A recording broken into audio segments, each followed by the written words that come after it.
الحمد للہ وکفی وسلام علی عبادہ الذین اصطفی اما بعد فاعوذ باللہ من الشیطان الرجیم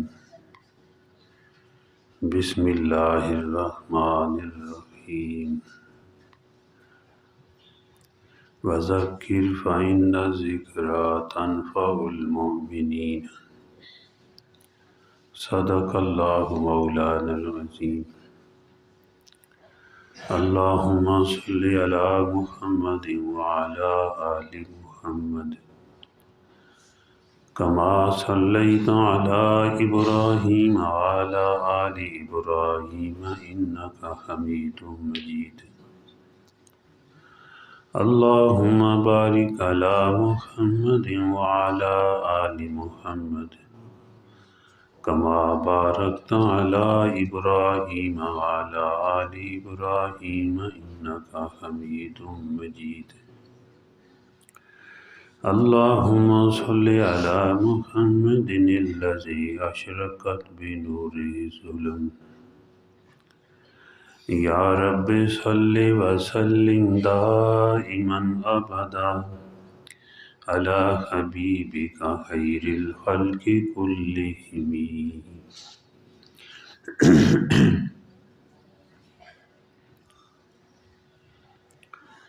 اللہ جل جلالہ اس پر قادر ہے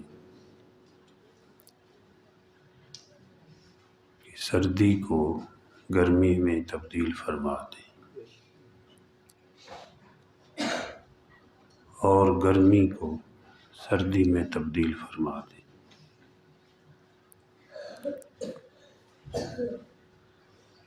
اور سردی میں اللہ پاک خوشگوار موسم بنا سکتے ہیں کہ بہت زیادہ سردی لیکن اس پر قادر ہے کہ خوشگوار موسم بن جائے، اور اس پر بھی قادر ہے کہ سخت گرمی ہو تو گرمی کو ختم کر کے خوشگوار موسم بنا دے۔ اللہ پاک اس پر قادر ہے اور ایسا ہوتا ہے۔ سخت گرمی ہوتی ہے تو اللہ جل جلالہ ایک ہوا کا جھونکا بھیجتے ہیں تو یہ سارا خلا ٹھنڈا ہو جاتا ہے۔ یہ زمین آسمان کے درمیان خلا جو نظر آتا ہے یہ ٹھنڈا ہو جاتا ہے، طبیعت خوش ہو جاتی ہے لوگوں کی، بھائی گرمی ختم ہو گئی۔ اسی طرح اللہ پاک قادر ہے کہ خلا کے اندر سردی ہو، تھوڑی دیر میں اللہ پاک اس کو خوشگوار بنا دے، سردی ختم ہو جائے۔ اللہ پاک اس پر قادر ہے۔ اللہ جل جلالہ جب چاہتے ہیں تو رات کو ختم کر کے دن لے آتے ہیں اور دن ختم کر کے رات لے آتے ہیں۔ یہ سب تبدیلیاں اللہ پاک کی طرف سے، یہ نظام اسی کا بنایا ہوا ہے۔ اور کسی بندے کے لیے اللہ پاک جو ماحول میں نہ ہو چیز، وہ کسی ایک کو عطا فرما دے، اس پر بھی قادر ہے۔ مثلا سیدنا علی المرتضیٰ رضی اللہ تعالیٰ، وہ گرمیوں میں سردیوں والے کپڑے پہن لیتے تھے اور سردیوں میں گرمیوں والے کپڑے پہن لیتے تھے۔ کسی نے پوچھا حضرت آپ کو سردی نہیں لگتی؟ یا گرمیوں میں گرم کپڑے پہنے ہوتے ہیں، گرمی نہیں لگتی؟ تو آپ نے فرمایا کہ میرے لیے حضور صلی اللہ علیہ وآلہ وسلم نے دعا مانگی ہے کہ موسمی اثرات سے اللہ پاک میری حفاظت فرمائے۔ تو گرمیوں میں گرمی محسوس نہیں ہوتی اور سردیوں میں سردی محسوس نہیں ہوتی۔ اللہ پاک اس پر قادر ہے۔ جنگ خندق کے موقع پر بڑی سخت سردی تھی۔ ایک وقت ایسا ہوا، ہوا چل رہی تھی، صحابہ کرام فرماتے ہیں حضرت حذیفہ رضی اللہ تعالی کہ بجلی جیسی کڑک تھی، اس میں سخت ہوا چل رہی تھی، سردی تھی، لوگ سردی میں ٹھٹر رہے تھے، اور منافقین اس موقع پر اجازت لے لے کر گھر جا رہے تھے، اور جو بھی اجازت مانگ رہا تھا حضور صلی اللہ علیہ وآلہ وسلم ان کو اجازت برآمد فرما رہے تھے، اور فرماتے ہیں ہم 300 آدمی تھے، جن 300 صحابہ رضی اللہ تعالی عنہ جو وہاں پر موجود تھے۔ ہوا چل رہی ہے، سخت اتنی سردی ہے کہ لوگ زمین کے ساتھ چمٹے ہوئے ہیں، اور اندھیرا اتنا ہے کہ ایک کو دوسرا نظر نہیں آتا، یعنی اپنے ہاتھ ہی پاؤں نظر نہیں آ رہے، ایسا اندھیرا تھا۔ اور حضور صلی اللہ علیہ وآلہ وسلم اس عالم میں لوگوں کے حال سے حال احوال پوچھ رہے تھے، دریافت فرما رہے تھے کہ فلاں کہاں ہے، فلاں کا کیا حال ہے۔ تو یہ عالم بڑی پریشانی والا تھا۔ ادھر مشرکین مکہ اور دوسرے بھی کافر اکٹھے ہو کر وہ بھی مسلمانوں کی طاق میں بیٹھے ہوئے تھے کہ ان کو ختم کرنا ہے، اور فرماتے ہیں کہ ہمیں یہ بھی اندیشہ تھا کہ ہمارے بال بچے اہل و عیال مدینہ منورہ میں ہیں، اور یہود کہیں ان پر حملہ کر کے ان کو ختم نہ کر دے، ان کو شہید نہ کر دے، یہ اندیشہ تھا۔ اور فرماتے ہیں میرا حال یہ تھا کہ میرے پاس صرف ایک چھوٹی سی چادر تھی جو میں نے جس کے ساتھ اپنے سطر کو چھپایا ہوا تھا۔ فرماتے ہیں وہ بھی میری نہیں تھی، وہ میری بیوی کی چادر تھی، تو میں بھی اس چادر کو اوڑھ کر زمین کے ساتھ چمٹا ہوا تھا۔ تو اس رات میں حضور صلی اللہ علیہ وسلم پوچھ رہے ہیں کہ فلاں کا کیا حال ہے، فلاں کہاں ہے، آپ دریافت فرما رہے ہیں۔ تو فرماتے ہیں کہ حضور صلی اللہ علیہ وآلہ وسلم میرے پاس تشریف لائے، پوچھا کون ہے؟ جی حذیفہ۔ کہتے ہیں کہ میرے اندر اتنی ہمت نہیں تھی کہ میں کھڑا ہو جاؤں، میں شرم کے مارے زمین کے ساتھ اور چمٹا، چاہیے تو یہ تھا کہ کھڑا ہو جاؤں، لیکن میرے اندر ہمت نہیں تھی، اتنی سردی تھی، ہوا چل رہی تھی، کوئی کپڑا اوپر نہیں ہے، صرف وہی چادر چھوٹی سی وہ بس اوپر کی ہوئی تھی۔ تو آپ صلی اللہ علیہ وسلم نے فرمایا حذیفہ جاؤ، جا کر دشمن کو دیکھ کے آؤ کہ دشمن کیا کر رہا ہے۔ تو حضرت حذیفہ رضی اللہ تعالی عنہ فرماتے ہیں اب تو کوئی چارہ نہیں تھا، حکم ہو گیا، کھڑا ہو گیا۔ یہ فرما برداری ہے، کوئی عذر پیش نہیں کر رہے۔ تو اللہ معاف فرمائے، کوئی نہ کوئی عذر ہو ہی جاتا ہے، فلاں کام ہے فلاں ہے۔ لیکن فرماتے ہیں کہ فرما برداری کے بغیر، اطاعت کے بغیر کوئی چارہ نہیں تھا، میں کھڑا ہو گیا۔ آپ صلی اللہ علیہ وسلم نے ارشاد فرمایا، حذیفہ کر کے کچھ نہیں ہونا، وہاں صرف دیکھ کر آنا ہے، وہاں پر کوئی حرکت نہیں کرنی، صرف دشمن کو دیکھنا ہے کہ وہ کیا کر رہے ہیں، ان کے اعمال سے جو ہے وہ واقفیت حاصل کرنی ہے۔ تو فرماتے ہیں کہ مجھے حضور صلی اللہ علیہ وسلم نے جب بھیجا تو آپ نے دعا دی، اللہم احفظہ من بین یدیہ ومن خلفہ وعن یمینہ وعن شمالہ ومن فوقہ ومن تحتہ۔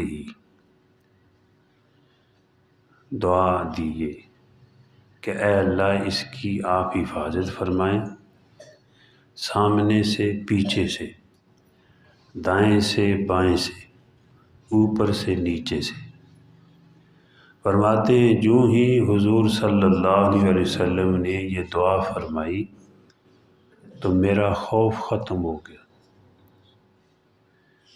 اور مجھے ایسا محسوس ہوا کہ میں گرم ہوا میں چل رہا ہوں، سردی ختم، حالانکہ سخت سردی تھی۔ تو اللہ جل جلالہ اس پر قادر ہے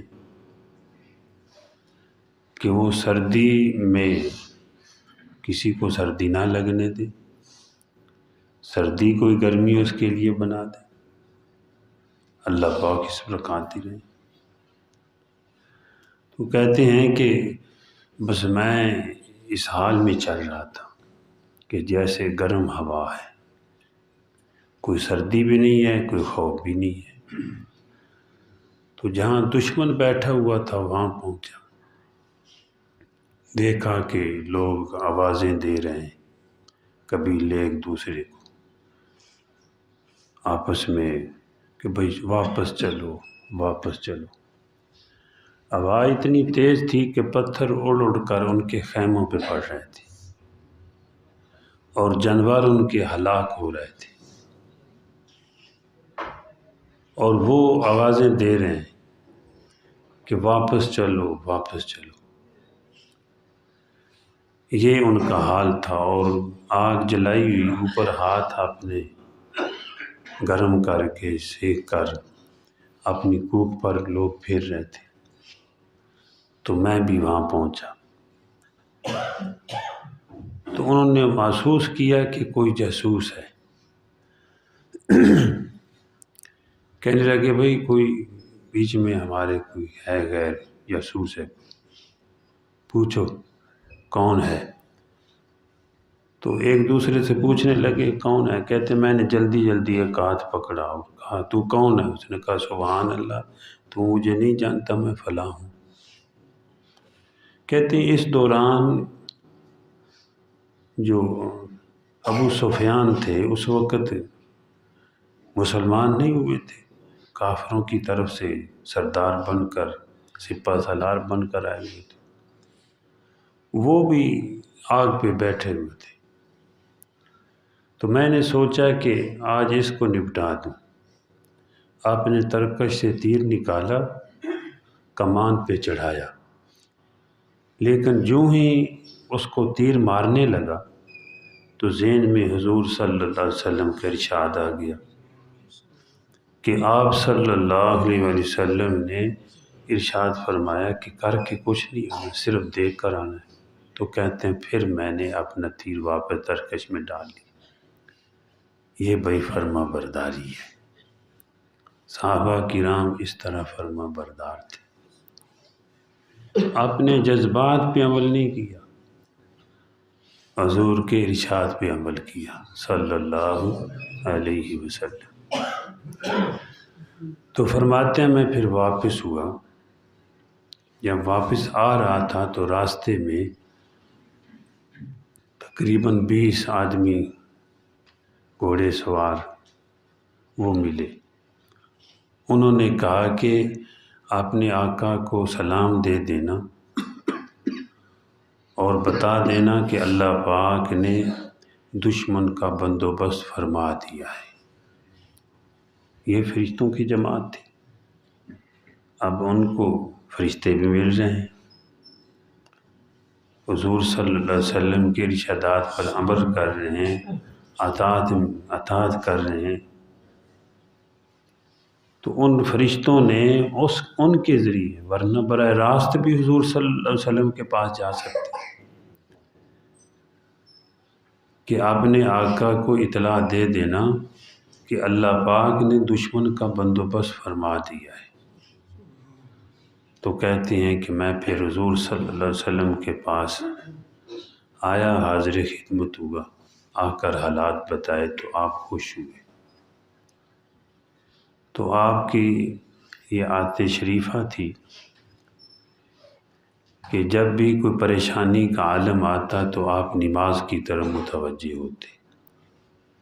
تو فرماتے ہیں آپ اس وقت نماز پڑھ رہے تھے، میں جب قریب ہوا تو آپ نے میرے اوپر جو ہے وہ چادر کا پلہ بھی دے دیا، یعنی بعد میں یہ کارگزاری بھی سنائی۔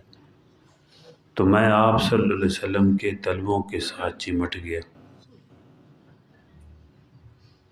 تو میرے بھائیوں، دوستوں، بزرگوں، اللہ پاک اس پر قادر ہیں کہ موسم کو بھی تبدیل فرما سکتے ہیں، کیونکہ جو بھی حالات آتے ہیں وہ اللہ کے حکم سے آتے ہیں۔ ہاں، انسان کے لیے، مسلمان کے لیے یہ ہے کہ یہ اعمال کرے۔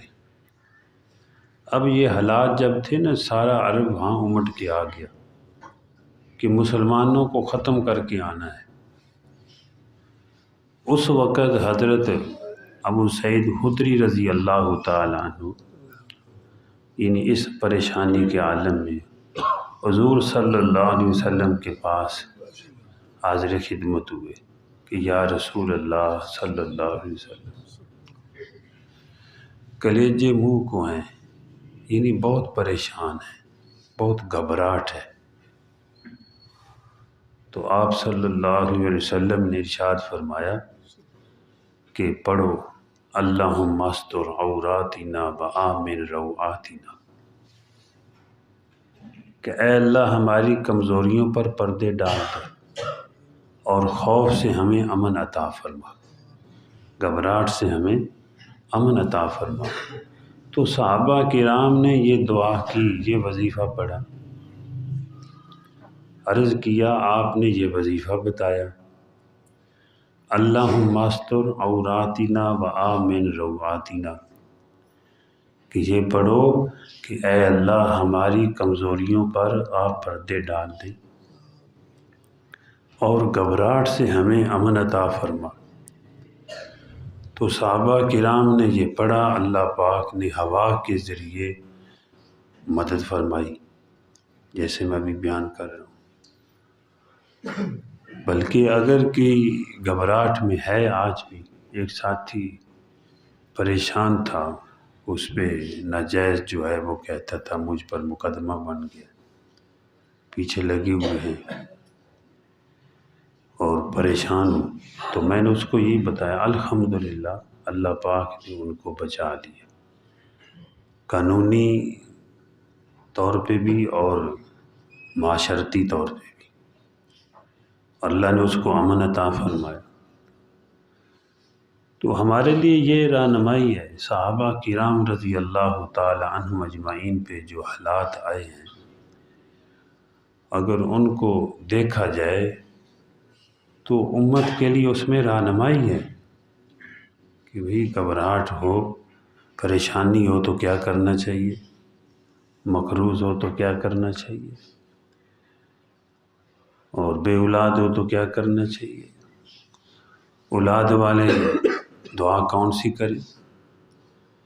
یہ ہے کہ ہر مقام پہ ہماری رہنمائی ہے، لیکن ہمیں نہ پتہ ہو، ہماری سستی ہو تو یہ ہمارا قصور ہے، لیکن اس سے یہ بھی سبق حاصل ہوتا ہے کہ بھائی وظیفہ پوچھ لینا، اپنی پریشانی کا جو ہے اپنے بڑوں کے سامنے اظہار کر دینا، اس سے رہنمائی ہو جاتی ہے۔ کسی سے وظیفہ پوچھ لینا، دیکھو یہ صحابی ہیں، نبی بھی وظیفہ پوچھتے ہیں، بزرگان دین بھی پوچھتے رہے۔ آج بھی بزرگوں کے سلسلے میں جب کوئی داخل ہوتا ہے تو بزرگ وظیفہ بتاتے ہیں، بھائی یہ وظیفہ اتنا کر لیا کرے، اللہ اللہ کر لیا کرے، یہ دعائیں پڑھ لیا کرے، یہ کلمہ پڑھ لیا کرے، اس لیے کہ ذکر کی برکت سے انسان کی رہنمائی ہوتی ہے، اللہ پاک ظلمات سے نکال کر نور میں لے آتے ہیں۔ حضرت موسیٰ علیہ السلام جب بحر کلزم سے دریا نیل سے پار ہوئے تھے تو کوئی طور پر وظیفہ پوچھنے کے لیے گئے تھے کہ اے اللہ مجھے کوئی ایسا وظیفہ بتا دیں، ایسا کلمہ بتا دیں جو اور کسی کو نہ بتایا، خاص تھا۔ آپ نے فرمایا خاص کو وظیفہ مجھے یا اللہ بتائیں۔ اللہ پاک نے فرمایا اے موسیٰ پڑھا کرے لا الہ الا اللہ اور سبحان اللہ۔ ایسے محسوس ہوتا ہے نا، حضور صلی اللہ علیہ وسلم نے بھی فرمایا کہ آسمان کے دروازے کھل جاتے ہیں جب کوئی پڑھتا ہے لا الہ الا اللہ، آسمان کے دروازے کھل جاتے ہیں۔ بھائی جنت کی کنجی بھی ہے لا الہ الا اللہ۔ ایسے جیسے آسمان زمین جو ہے احترام میں ہٹ جاتے ہیں، ٹھیک ہے جاؤ، عرش اعظم پہ یہ پہنچتا ہے حضور صلی اللہ علیہ وسلم کہ یہ کلمہ لا الہ الا اللہ کو پڑھتا عرش اعظم پہ پہنچتا ہے۔ راستے میں کوئی چیز اس کو روکنا بھی چاہے، زمین آسمان ہلکا بن کر روکنا بھی چاہے پھر بھی نہیں روک سکتے، کو توڑ کر عرش اعظم تک پہنچتا ہے۔ تو دروازے آسمان کے بھی اس کے احترام میں کھول دیے جاتے ہیں کہ یہ سیدھا عرش اعظم پہ پہنچے۔ تو موسیٰ علیہ السلام کو اللہ پاک نے یہ وظیفہ بتایا، پڑھو لا الہ الا اللہ۔ عرض کی کہ یا اللہ یہ تو ساری پڑھتے ہیں، کو مجھے خاص وظیفہ بتائیں۔ تو اللہ پاک نے فرمایا اے موسیٰ اس کلمے کو ترازو کے ایک پلے میں رکھ دیا جائے اور دوسرے پلڑے میں زمین آسمان یعنی یہ ساری کائنات رکھ دی جائے تو یہ کلمہ بھاری ہوگا، یہ اتنا بڑا وظیفہ ہے۔ تو ان کے زمانے میں تو پڑھا جاتا تھا نا لا الہ الا اللہ موسیٰ کلیم اللہ، کلمہ ہے نا جی، یہ اگلا جز بدلتا رہا ہے، لا الہ الا اللہ آدم صفی اللہ، لا الہ الا اللہ نوح نجی اللہ، لا الہ الا اللہ ابراہیم خلیل اللہ، لا الہ الا اللہ اسماعیل ذبیح اللہ، لا الہ الا اللہ داؤد خلیفۃ اللہ، لا الہ الا اللہ موسیٰ کلیم اللہ، لا الہ الا اللہ عیسیٰ روح اللہ، لا الہ الا اللہ محمد الرسول اللہ۔ یہ اگلا جز بدلتا رہا ہے۔ تو بھئی یہ کلمہ بہت اعلیٰ کلمہ ہے، اپنے پڑھنے والے کی بلاؤں کو دور کرتا ہے جب تک وہ کبائر سے بچے۔ اللہ پاک مجھے بھی اور آپ کو بلکہ پوری دنیا کے مسلمانوں کو عمل کی توفیق عطا فرمائے، اپنی رضا والی زندگی عطا فرمائے۔ وما علینا